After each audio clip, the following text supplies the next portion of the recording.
Hey,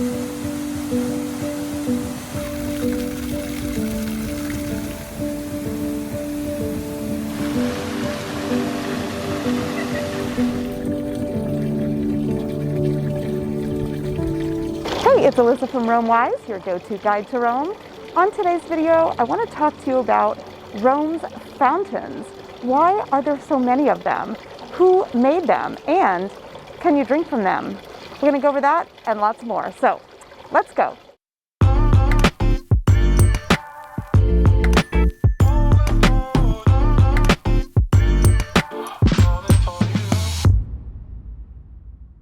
All right, why is there so much water in Rome? Well, it all starts with that aqueduct right there, or the aqueducts.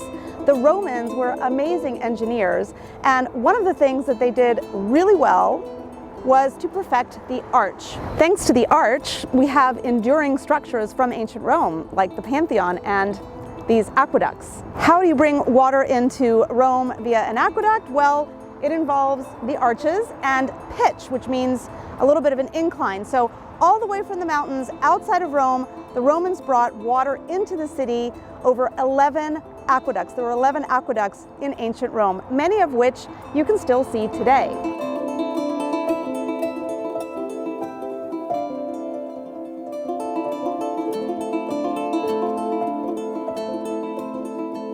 The Romans brought water into Rome, obviously, because you need water for sewage, for washing, for cooking, for all kinds of things. They also used these aqueducts to bring water in to feed monumental and decorative fountains and baths. You probably have heard of the giant Roman baths. We have those in Rome you can see as well. The Caracalla Baths is a site I highly recommend you visit. You get a sense of the enormity of the structures that the ancient Romans built. As Rome grew, so grew their enemies and their enemies' desire to take them down. In 537, the Goths came to Rome and destroyed almost all of the aqueducts. I would say that's a pretty effective way to pretty much take down a city, just shut off their entire water supply, which is what they did. So Rome was without clean drinking water for almost 1,000 years. During that time, the Romans pretty much only had the Tiber River to drink from, to cook with, to bathe in. Yuck. I did a video for you guys already about the Trevi fountain where I explained that the Aqua Virgo aqueduct was the only one of those aqueducts to survive that destruction, and it is in fact the only one of the aqueducts from ancient Rome still feeding fountains today. So little by little, from around the 1400s, popes started to fix some of the aqueducts, to elongate them, bring the water back into the city, and they started to have fountains made, and these are the fountains that you see today. Most of the fountains that you see around Rome today are from the Renaissance, and in particular from the Baroque. In Rome, we have monumental fountains like the Trevi fountain. A monumental fountain is a fountain that's the end of an aqueduct. It's where an aqueduct enters Rome.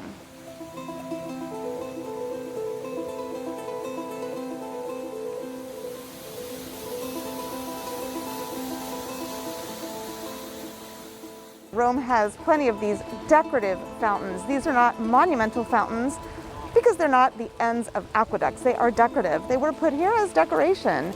Most of them were commissioned by popes who held contests and chose various artists and architects to design these fountains. This one behind me by Gian Lorenzo Bernini.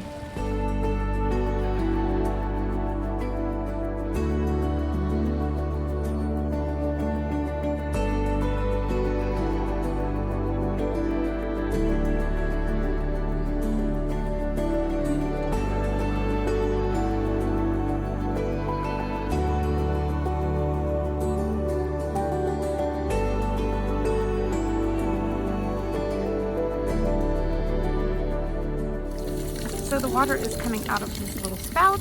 You could fill your water bottle up from the water coming out of the bottom there, or you look at this hole here at the top, you put your hand underneath, you can make the water come out like a water fountain as a spout.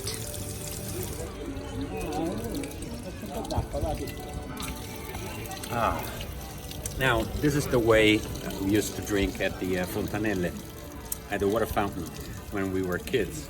and either you very small kit, so you don't reach, you know, the edge of the fontanelle to put your finger under and then have the splash coming out of the hole, or you literally do the Roman way, which is, you know, putting your mouth under, you know, the nasone, the nose, the pipe. So in Rome we say we drink a garganella, so you use your pipe, which in the dialect or in the language, the Roman is gargarozzo, which is this part. So you small kit, and then there is, you know, the water coming in, you just use the word garganella. That's it.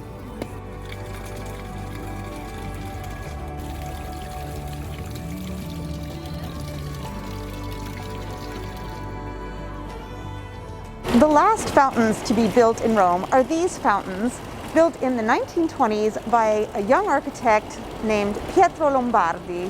His assignment was to make fountains that represented their Rione, or neighborhood in Rome. This is one of my favorites, the Fountain of the Books. Let's take a look.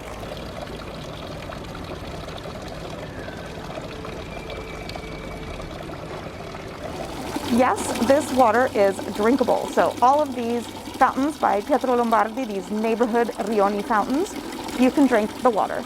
Guys, I think you know by now how I feel about the lack of people here in Rome. It's been devastating to the local economy and those of us who work in tourism. But I just wanted to share that there is this very small silver lining.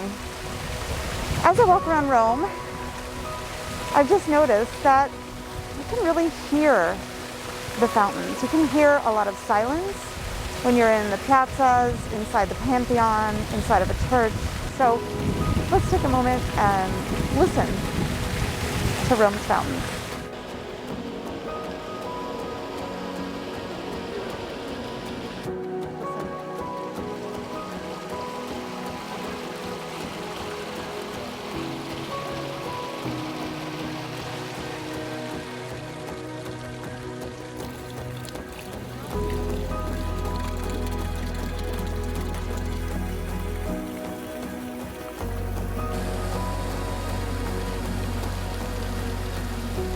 Thanks for watching this video. I hope you've enjoyed this brief introduction to some of Rome's most beautiful fountains.